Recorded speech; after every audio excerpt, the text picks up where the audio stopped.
semuanya. Alhamdulillah pada kesempatan ini hari ini saya akan mengimplementasikan salah satu jurus 2 DK hebat tentang kelola emosi.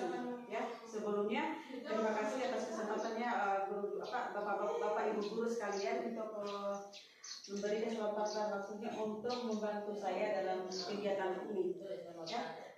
Sebelum kita memulai kegiatan ini, mari kita bersama-sama berdoa dengan membaca basmalah. Bismillahirrahmanirrahim. Oke, Bapak Ibu sekalian, pada pagi hari ini saya akan membawakan materi jurus 2 BK hebat tentang kelola emosi. Ya, ini berkaitan dengan 7 jurus BK hebat yang akhir-akhir ini sedang kita kumandangkan di seluruh wilayah Indonesia tentang 7 jurus BK hebat yang akan kita implementasikan kepada anak didik kita.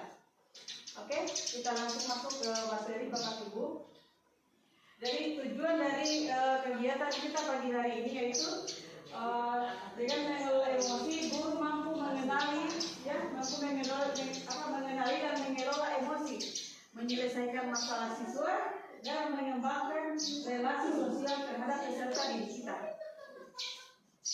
Tujuan kedua yaitu guru dapat berkolaborasi dengan guru BK untuk mendampingi dan menyelesaikan setiap masalah yang dihadapi oleh peserta didik, baik dalam kelas maupun di luar lingkungan kelas. Ya. Lanjut ya. Dalam pembelajaran kelola emosi ini, saya mengambil salah satu konsep pembelajaran yaitu yang dinamakan dengan pembelajaran SEL. SEL ini yang dimaksud adalah Social Emotional Learning. Ya. Menurut Ellis dan kawan-kawan bahwa proses belajar dengan sosial emosional ini adalah proses belajar mengenali dan mengelola emosi, menyelesaikan masalah, mengembangkan relasi sosial yang baik dan berempati, serta membuat keputusan yang tepat dan bertanggung jawab. Begitu ya Bapak Ibu sekalian ya. Mungkin di sini kita akan saling sharing sebentar ya. Saya sebagai salah satu guru BK di sekolah ini, mungkin saya butuh andil dari Bapak Ibu sekalian untuk saya bisa berkolaborasi dengan Bapak Ibu sekalian di sini untuk untuk meningkatkan cara mengelola emosi anak peserta didik kita di kelas, mungkin seperti itu ya Bapak Ibu ya. Oke, sosial emosional ini di sini mengelompokkan ada 5 komponen pembelajaran sosial emosional menjadi 5 komponen yang dijabarkan sebagai berikut. Pertama tentang self awareness, artinya menyadari diri, ya. Kemampuan untuk memahami emosi, pemikiran dan nilai-nilai yang mempengaruhi perilaku dalam berbagai situasi. Misalnya, ketika kita menghadapi siswa, maka kita sebagai guru di kelas bisa mengenali emosi siswa pada saat seperti dia senang, takut, malu, khawatir, dan lain-lain. Misalnya seperti ini Bapak Ibu, ya, sebagai guru mata pelajaran mungkin kita yang sering masuk di kelas ya, Bapak Ibu sekalian bisa lebih tahu tentang kondisi siswa di kelas dibanding kita sebagai guru BK di sini ya.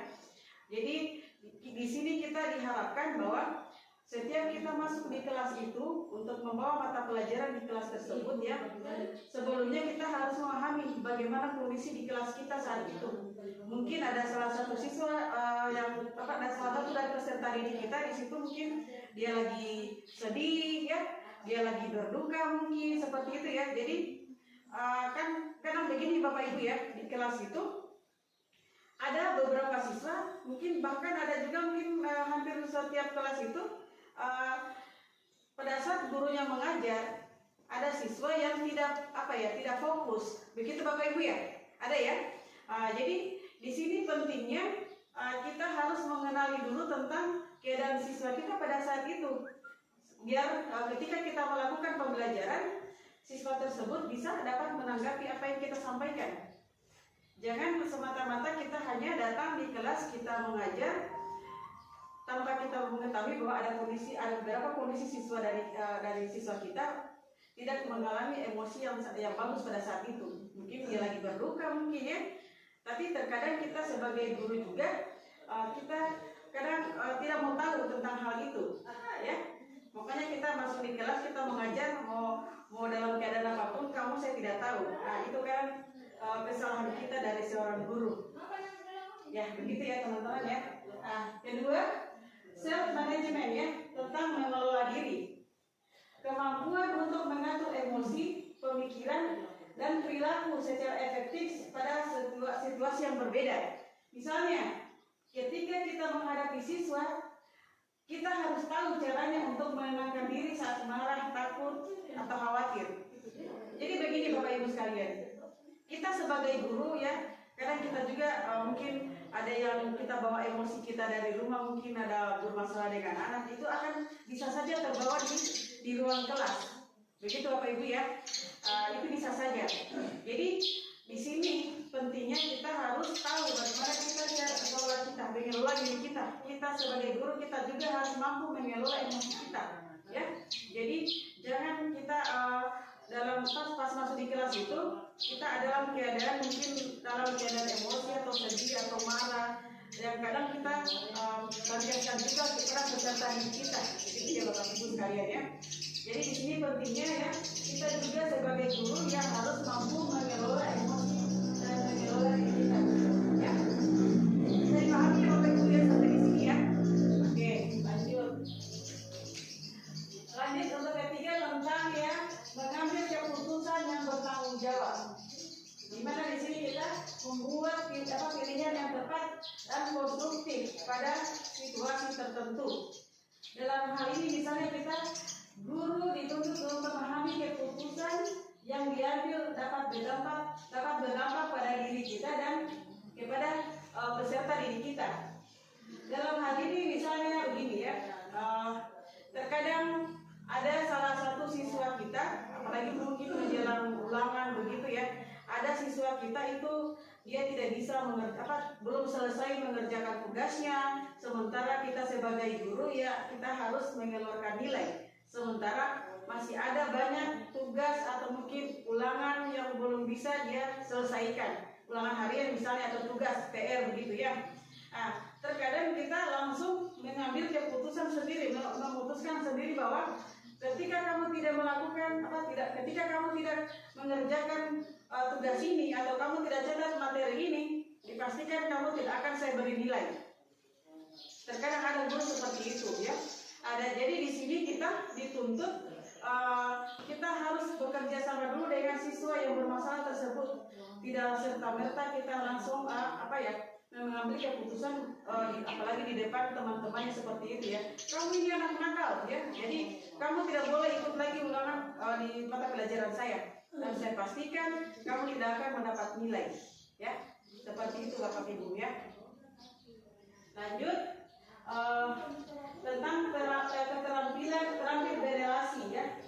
Artinya kemampuan memahami perspektif yang berbeda termasuk berempati terhadap kondisi individu dengan latar belakang yang berbeda. Dalam hal ini misalnya guru selalu pendekatan sehat dengan peserta didik. Ya. Ini maksudnya menjalin kedekatan sehat dengan peserta didik ya. Jadi ada kan guru begini ya, dia tidak mau tahu keadaan siswanya pada saat itu, dia anaknya siapa, itu tidak bisa kita membedakan begitu ya. Kita tidak bisa membeda-bedakan antara siswa yang satu dengan siswa yang lainnya, itu tidak bisa. Jadi kita selalu mengupayakan bahwa apa yang kita lakukan terhadap siswa yang satu itu kita samaratakan ya kepentingannya, tanpa memikirkan dia anaknya teman saya, anaknya keluarga saya, tidak seperti itu ya. Begitu Bapak Ibu sekalian. Jadi kita harus sebagai guru itu kita dituntut untuk menjalin kedekatan dengan peserta didik kita siapapun juga itu ya, tanpa membeda-bedakan dia status sosialnya atau mungkin dari keluarga siapa gitu ya. Lanjut yang kelima, social awareness ya, tentang peduli sosial.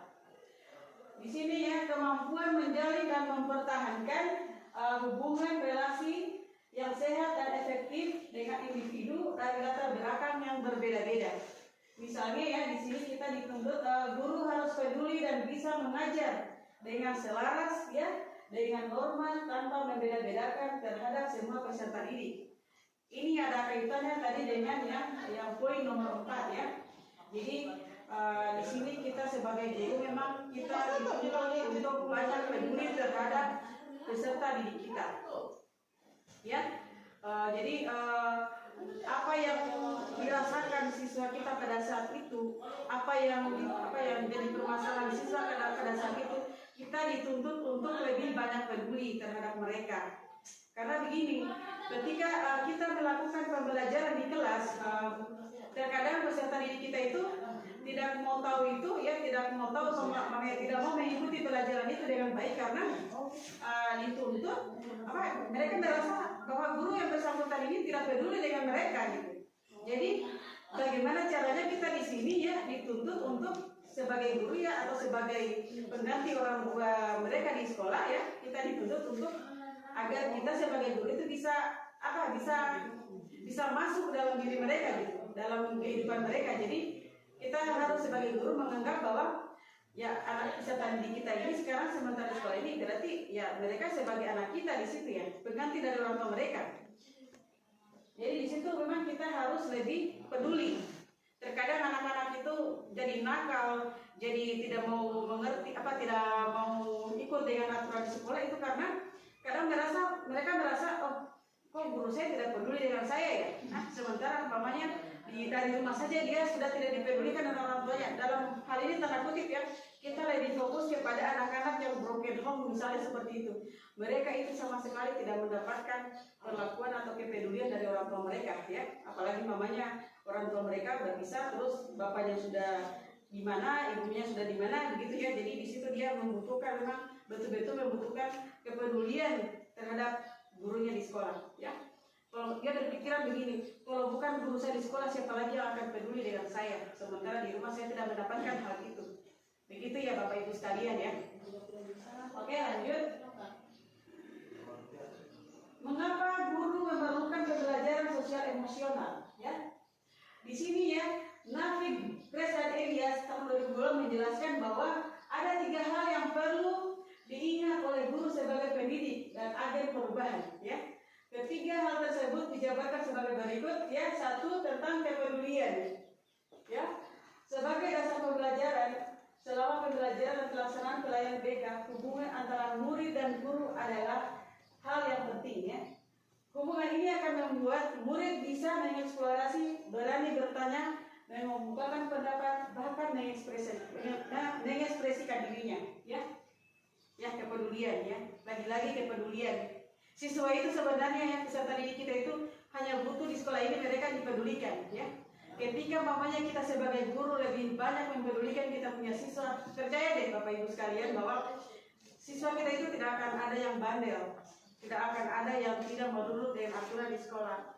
Karena memang selama ini memang kita, kebanyakan dari kita tidak mau peduli tentang hal itu ya. Yang penting tuntutan kita mengajar di kelas itu sudah selesai begitu. Setelah mengajar mungkin terserah kamu mau masuk di otak kamu atau tidak ya terserah kamu, yang jelasnya saya sudah mengajar. Nah itulah kadang kesalahan kita sebagai guru, bahwa kita kurang peduli dengan siswa kita. Dan sesungguhnya bahwa ketika kita peduli dengan siswa kita, insya Allah ya, bahwa di sekolah kita itu tidak akan kita dapatkan murid yang bermasalah, murid yang nakal, atau murid yang suka melanggar aturan yang terlambat atau apa begitu ya.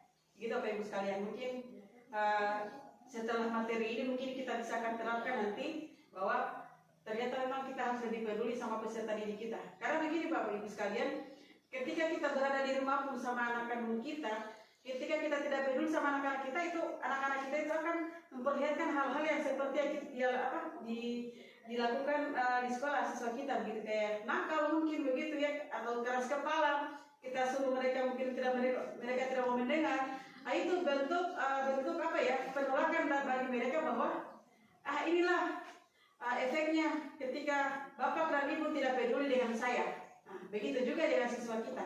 Jadi sebagai guru kita di sini untuk dituntut untuk selalu peduli dengan anak peserta didik kita. Ya, begitu ya Bapak Ibu sekalian ya. Oke, lanjut. Kedua, tentang bahwa emosi itu bisa mempengaruhi suasana belajar ya. Artinya, bagaimana pembelajaran dan layanan BK dapat diterima murid ya. Murid yang belajar dengan situasi yang menyenangkan ya, merasakan lingkungan kelas yang menyenangkan, kondusif dan cenderung bisa menikmati kelasnya ya. Jadi emosi bisa mempengaruhi suasana belajar. Bagaimana bisa seorang siswa bisa menerima pelajaran dengan baik di kelas ketika dia hatinya sedang sedih ya, sedang marah ya, sedang bermasalah mungkin dengan orang tuanya. Nah, itu. Jadi ini tugas kita sebagai guru di kelas untuk menerapkan ini, bahwa memang emosi itu bisa mempengaruhi seorang belajar ya. Bukan hanya siswa di sini, emosi seorang guru juga itu bisa ketransfer sama siswa kita ya. Karena apa? Ketika kita mungkin masalah di rumah kita bawa di kelas, ya itu akan berpengaruh pada peserta didik kita, membuat kita mungkin mengajar bisa kita marah ya, yang sensitif begitu ya Bapak Ibu sekalian ya. Jadi ini yang perlu kita harus terapkan ya, kita harus kontrol ya dalam diri kita sebagai seorang guru di kelas. Oke, lanjut ya. Tujuan yang ini dicapai dalam dicapai dan pemecahan masalah ya. Tujuan yang ini dicapai dan pemecahan masalah ya. Ini memberikan motivasi atau energi untuk melakukan pembelajaran ya. Adanya tujuan pemecahan masalah yang terjadi di kelas dan lingkungan sekolah itu akan membantu guru dan murid untuk mengarahkan dirinya untuk mencapai tujuan yang tepat ya. Begitu Bapak Ibu sekalian ya. Jadi memang ya, ketika kita mengajar di kelas atau di sekolah itu memang kita harus setiap guru itu sudah punya tujuan yang tepat ya untuk dia sampaikan sama peserta didiknya. Dan termasuk dia bisa dan mampu memecahkan setiap masalah yang akan dihadapi oleh siswa atau peserta didiknya ya, seperti itu Bapak Ibu sekalian. Lanjut ya, pendampingan dan intervensi murid ya. Di sini guru yang mengamati adanya masalah sosial emosional pada murid tentang kecemasan, konflik teman sebaya atau kesulitan mengelola emosi dapat bekerja sama dengan guru BK untuk memberikan pendampingan yang sesuai. Guru BK memberikan asesmen psikososial tentang strategi intervensi, sedangkan guru kelas mendukung implementasi yang dalam konteks pembelajaran ya. Jadi di sini memang antara guru BK dengan guru non BK itu memang dibutuhkan memang kolaborasi ya.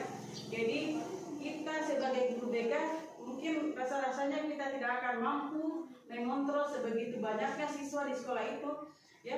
Apa daya seorang guru BK sementara dia tidak pernah tahu kondisi di kelas ya, tidak pernah tahu kondisi di kelas ya. Jadi masalah-masalah yang terjadi di kelas sebagai guru BK kita tidak tahu ya. Kita hanya dapat menunggu laporan dari guru-guru mata pelajaran atau guru non BK ya. Jadi di sini pentingnya kita berkolaborasi Bapak Ibu sekalian ya. Jadi apa yang dirasakan atau apa mungkin yang dialami Bapak Ibu sekalian di kelas itu bisa langsung dilaporkan di guru BK. Mungkin kita akan bisa bekerja sama ya. Bagaimana caranya untuk kita mengatasi masalah siswa kita tersebut ya. Jadi tidak bisa hanya dibebankan sama guru BK itu sendiri. Seperti itu Bapak Ibu sekalian. Oke, jadi pentingnya kolaborasi ini lagi ya. Ini sangat luas Bapak Ibu ya. Jadi di sini saya akan mengajak sama Bapak Ibu sekalian untuk kita ayo bersama-sama yuk bahwa peserta didik kita yang sebanyak ini ya, jangan kita selalu ya ini tugasnya guru BK ngapain aja gitu ya. Jadi kita harus sama-sama berkolaborasi untuk mendapatkan siswa yang baik ya, yang penurut semua aturan, dan kita bisa berkolaborasi dalam hal apa saja untuk kemajuan dan perkembangan peserta didik kita di sekolah. Begitu Bapak Ibu sekalian ya. Bisa kira-kira kita akan mungkin mulai hari ini ya. Mari kita berkolaborasi bersama-sama untuk untuk meningkatkan perkembangan dari terutama sosial emosional dari peserta didik kita. Seperti itu ya Bapak Ibu sekalian ya. Jadi saya rasa mungkin seperti itu saja dulu untuk materi saya hari ini ya. Mungkin di minggu depannya atau bulan kedepannya kita bisa lanjutkan lagi ya Bapak Ibu. semoga apa yang saya sampaikan pada pagi hari ini Bapak Ibu sekalian bisa memahami dan kita saling membantu. Ayo kita saling bekerja sama dalam memajukan sekolah kita ini. Seperti itu Bapak Ibu. Oke, mungkin pada kesempatan hari ini saya akhiri dulu pertemuan kita ini ya. Saya ucapkan billahi taufiq wal hidayah. Wassalamualaikum warahmatullahi wabarakatuh.